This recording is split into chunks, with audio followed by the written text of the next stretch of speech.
What's up, guys? Tonight, to unwind and get ready for bed, we're going to read a story called The Nightingale by Hans Christian Andersen. Following along with the story will guide you into a deep and peaceful sleep. So make sure you're nice and comfortable, and let's enjoy the story. The Nightingale by Hans Christian Andersen. In China, the emperor is a Chinese, and all those about him are Chinamen also.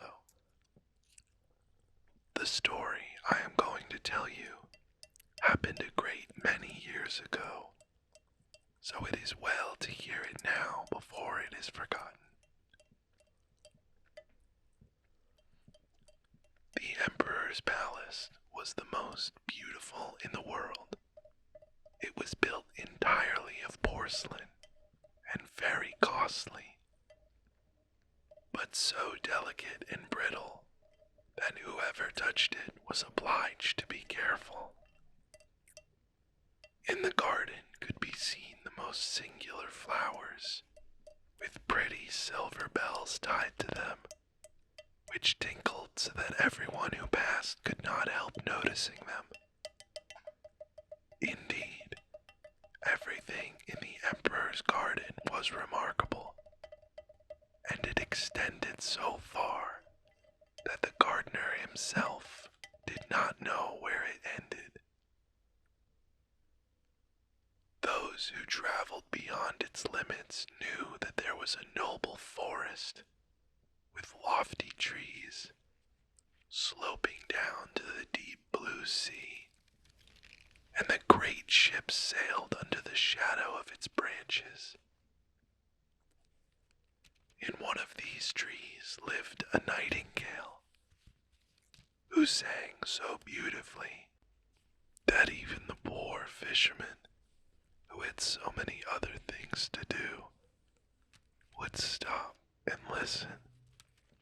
Sometimes, when they went at night to spread their nets, they would hear her sing and say, "Oh, is not that beautiful?"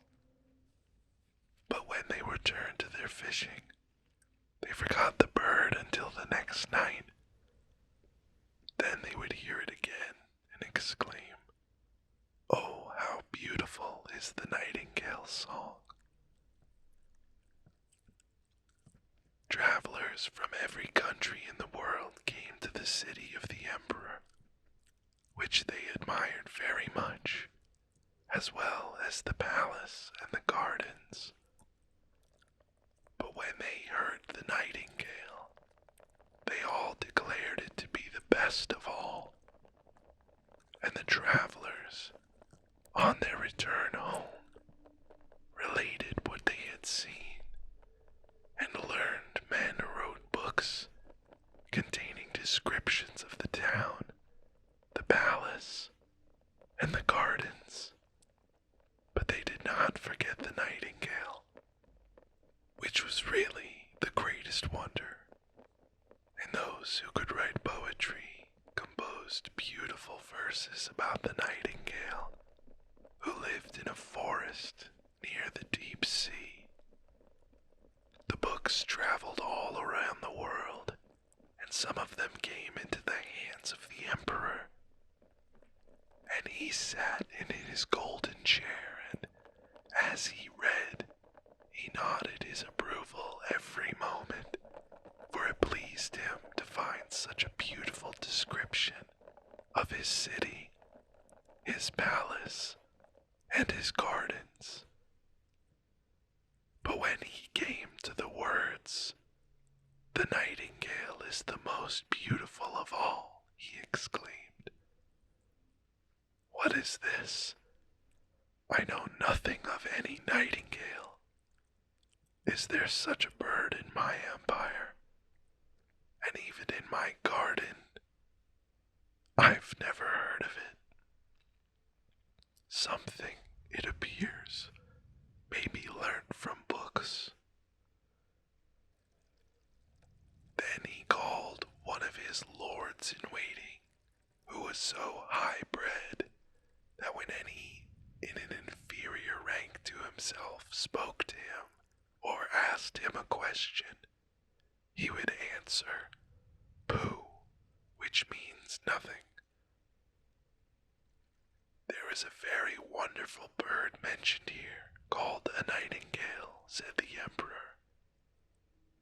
They say it is the best thing in my large kingdom. Why have I not been told of it? I have never heard the name, replied the cavalier. She has not been presented at court. It is my pleasure that she shall appear this evening, said the emperor. The whole world knows what I possess better than I do myself. I have never even heard of her, said the cavalier, yet I will endeavor to find her. But where was the nightingale to be found? The nobleman went upstairs and down through the halls and passages, yet none of those whom he had met before. So he returned to the emperor and said that it might be a fable invented by those who had written the book. Your imperial majesty, said he, cannot believe everything contained in books. Sometimes they are only fiction, or what is called the black art. But the book in which I have read this account, said the emperor, was sent to me by the great and mighty emperor of Japan, and therefore it cannot contain a falsehood. I will hear the nightingale. She must be here this evening. She has my highest favor, and if she does not come, the whole court shall be trampled upon after supper is ended. Sing Bei, cried the lord in waiting, and again he ran up and down the stairs, through all the halls and corridors, and half the court ran with him, for they did not like the idea of being trampled upon. There was a great inquiry about this wonderful nightingale, whom all the world knew, but who was unknown to the court. At last they met with a poor little girl in the kitchen, who said, "Oh yes, I know the nightingale quite well. Indeed, she can sing. Every evening I have permission to take home to my poor sick mother the scraps from the table.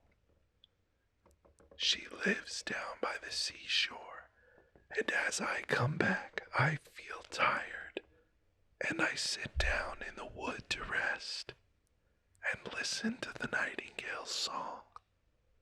Then the tears come into my eyes, and it is just as if my mother kissed me."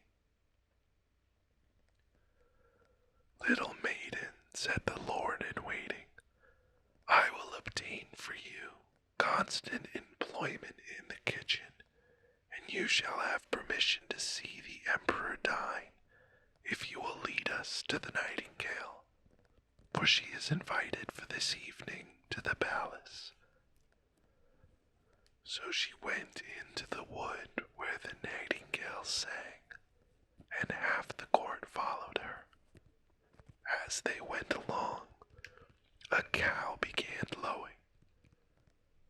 "Oh," said a young courtier, "now we have found her. What wonderful power for such a small creature. I have certainly heard it before." "No, that is only a cow lowing," said the little girl. "We are a long way from the place yet." Then some frogs began to croak in the marsh. Beautiful, said the young courtier again. Now I hear it, tinkling like little church bells. No, those are frogs, said the little maiden, but I think we shall soon hear her now.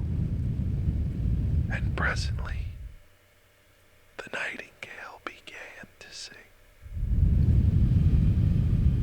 There she is, said the girl, and there she sits, she added, pointing to a little gray bird who was perched on a bough.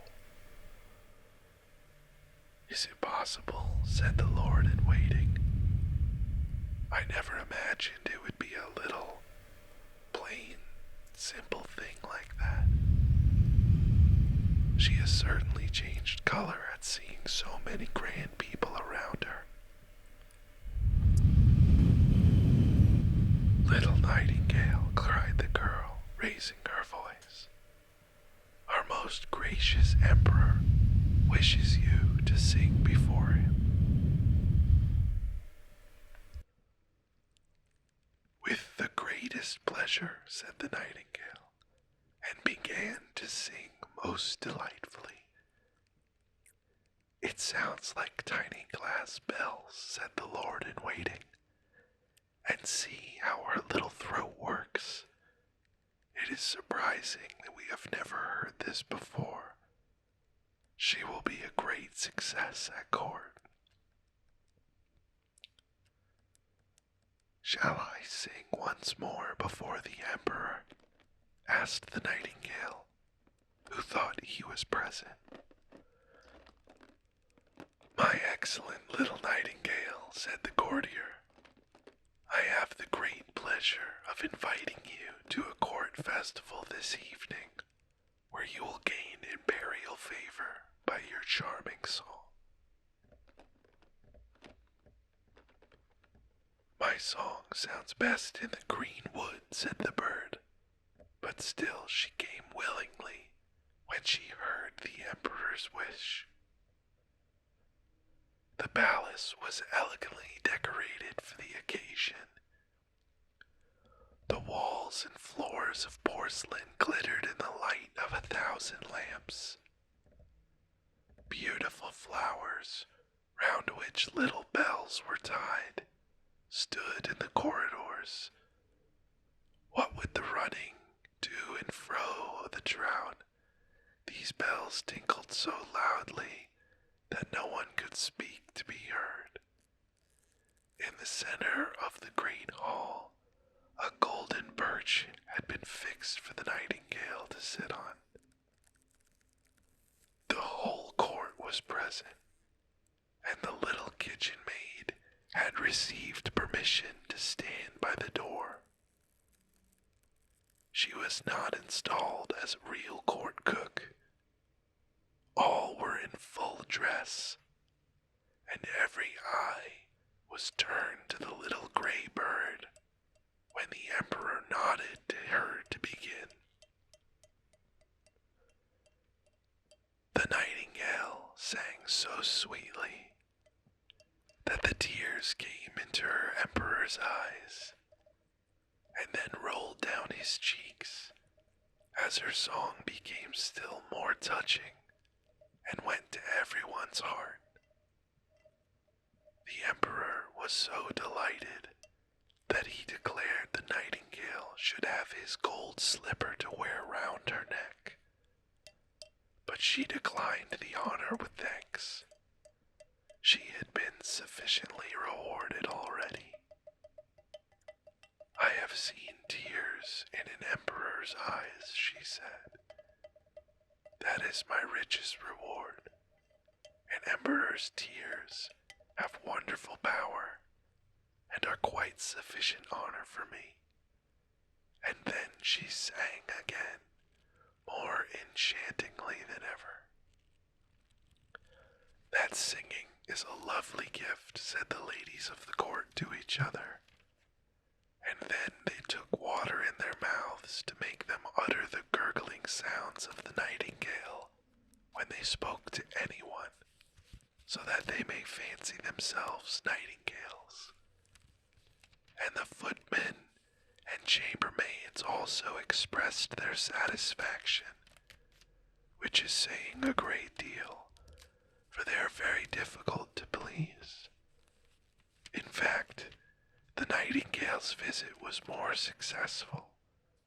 She was now to remain at court, to have her own cage, with liberty to go out twice a day, and once during the night. 12 servants were appointed to her on these occasions, who each held her by a silken string fastened to her leg.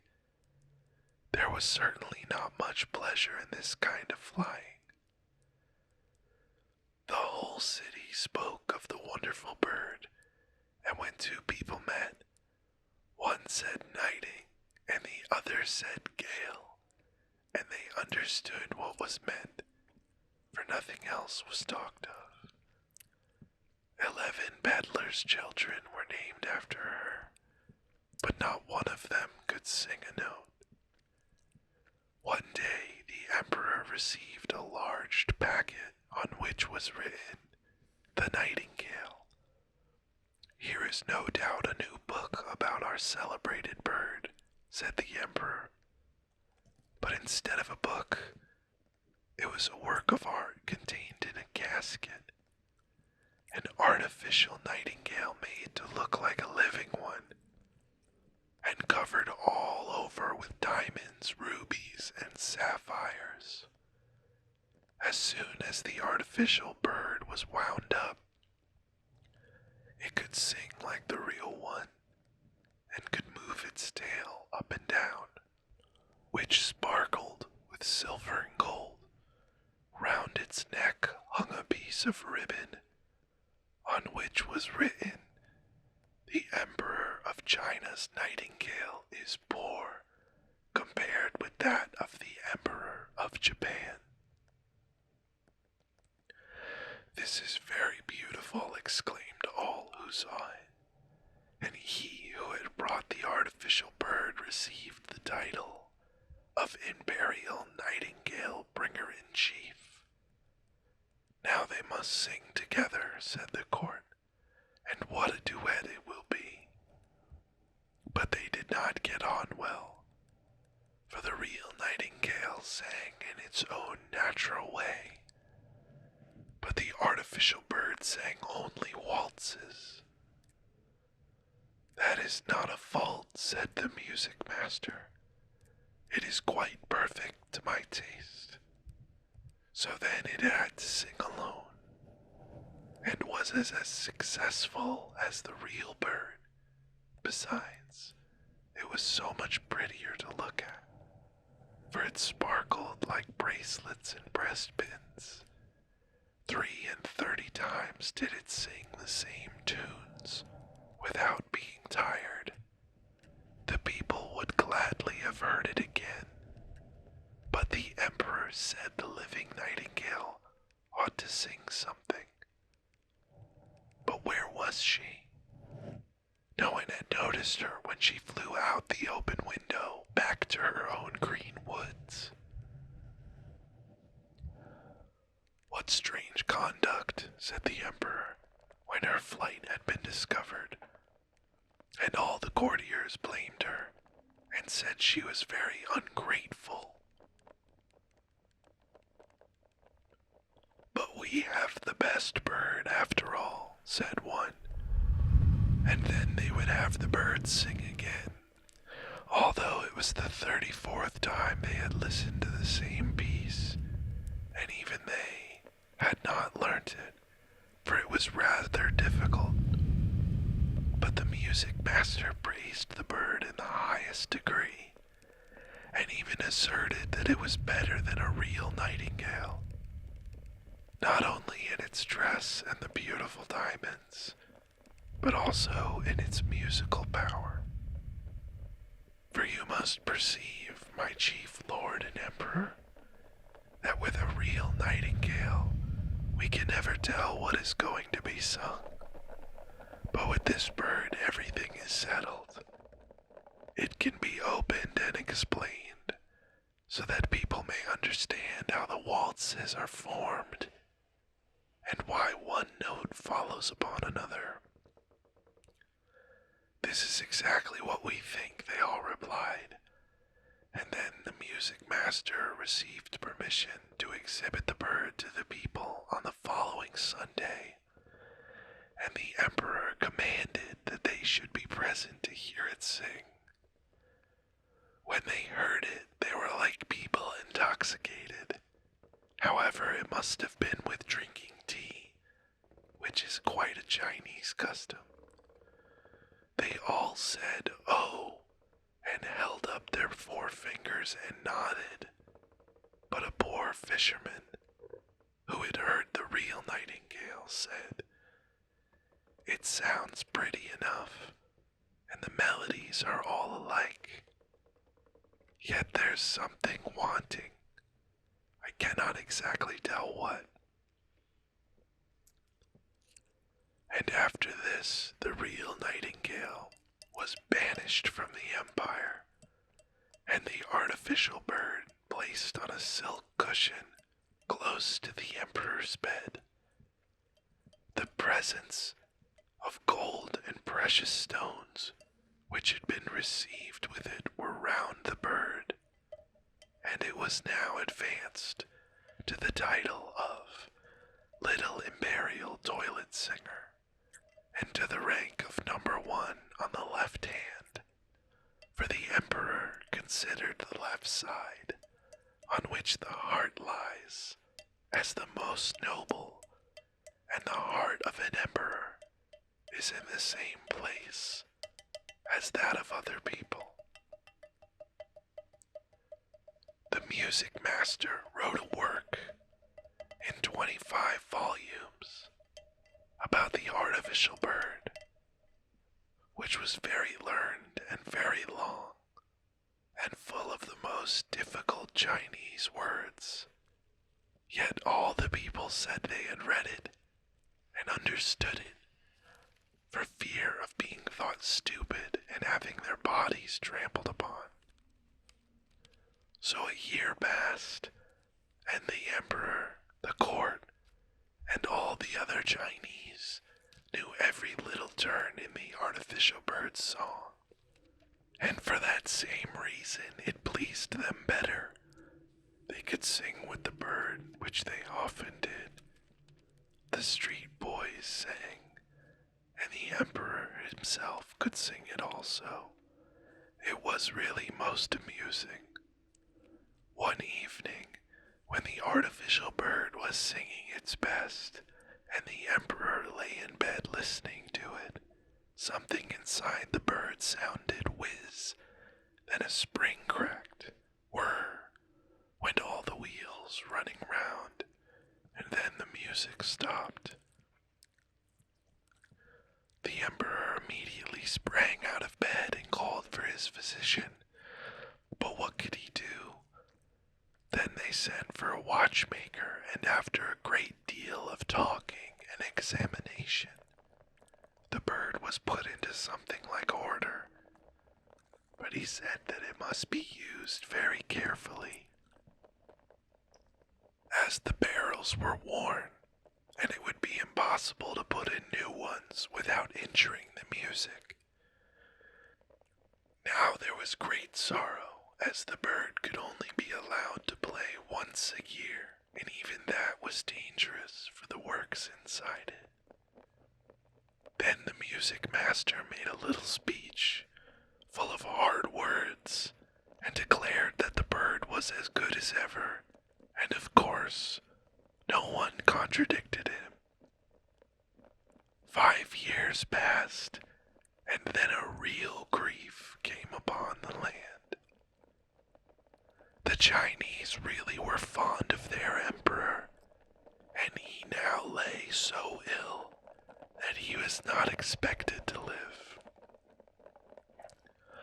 Already a new emperor had been chosen, and the people who stood in the street asked the lord-in-waiting how old the emperor was, but he only said, "Boo," and shook his head.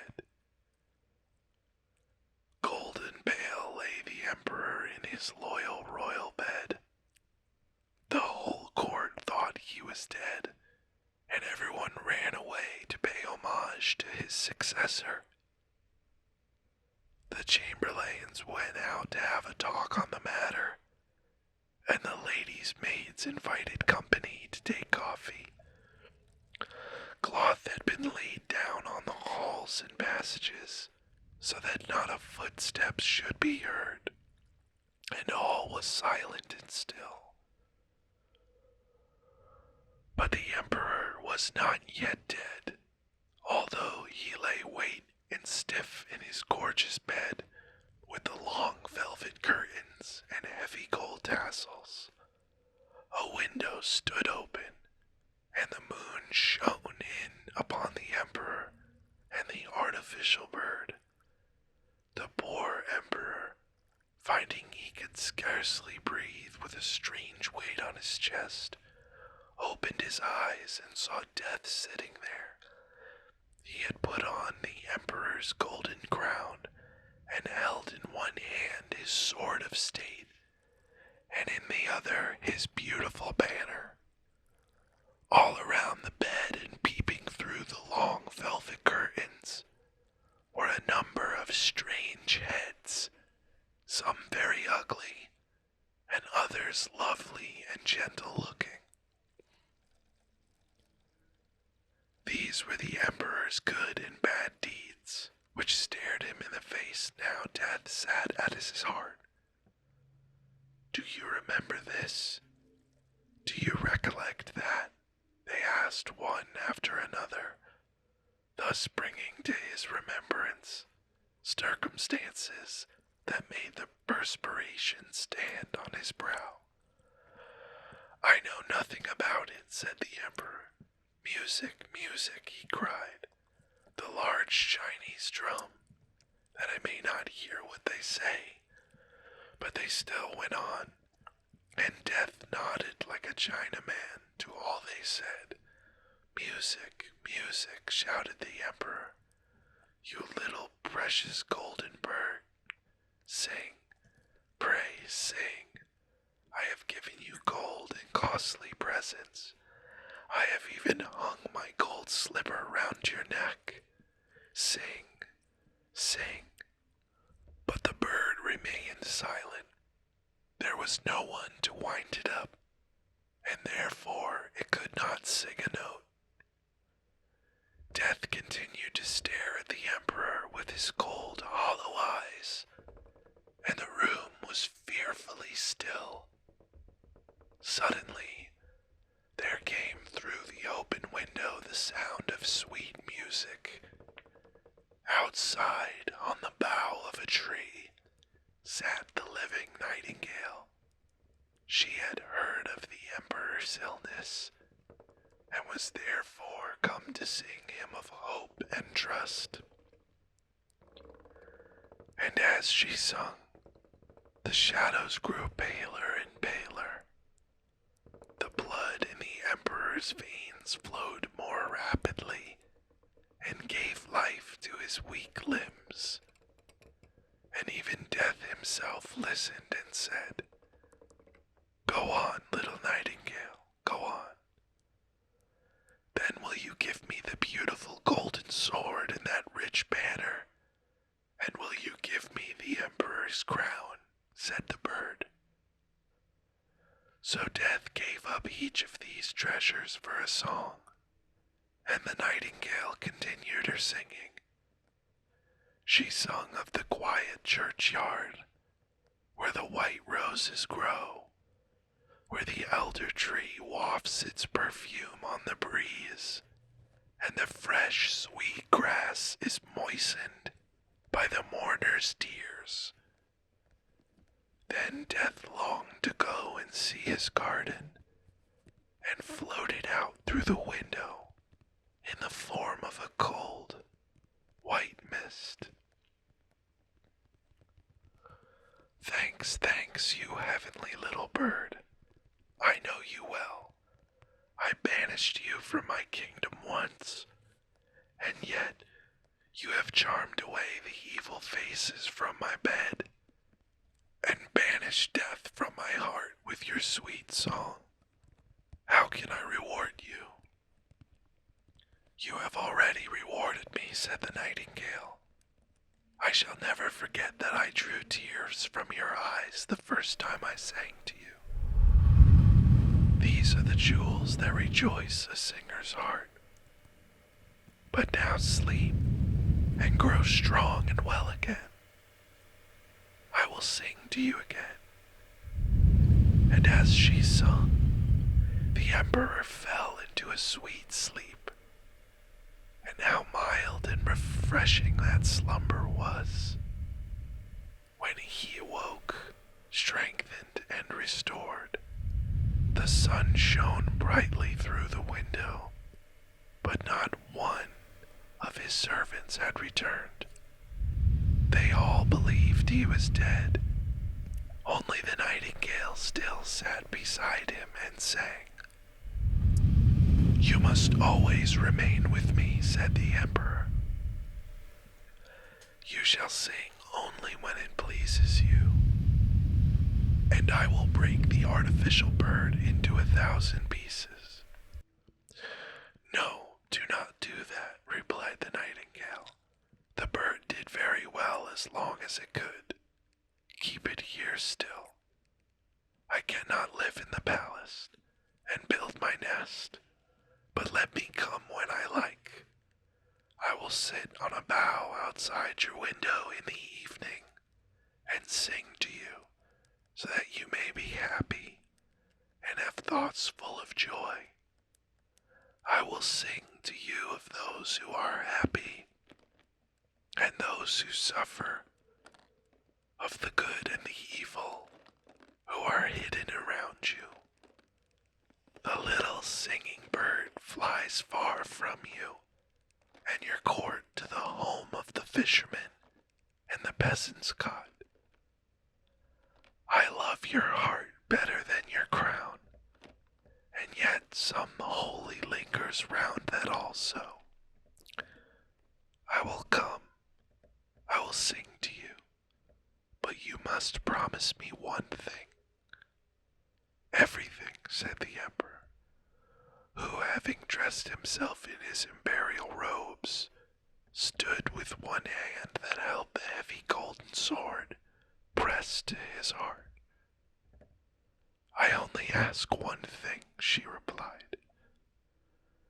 Let no one know that you have a little bird who tells you everything. It will be best to conceal it. So saying, the nightingale flew away. The servants now came in to look after the dead emperor, when lo, there he stood, and to their astonishment said, Good morning.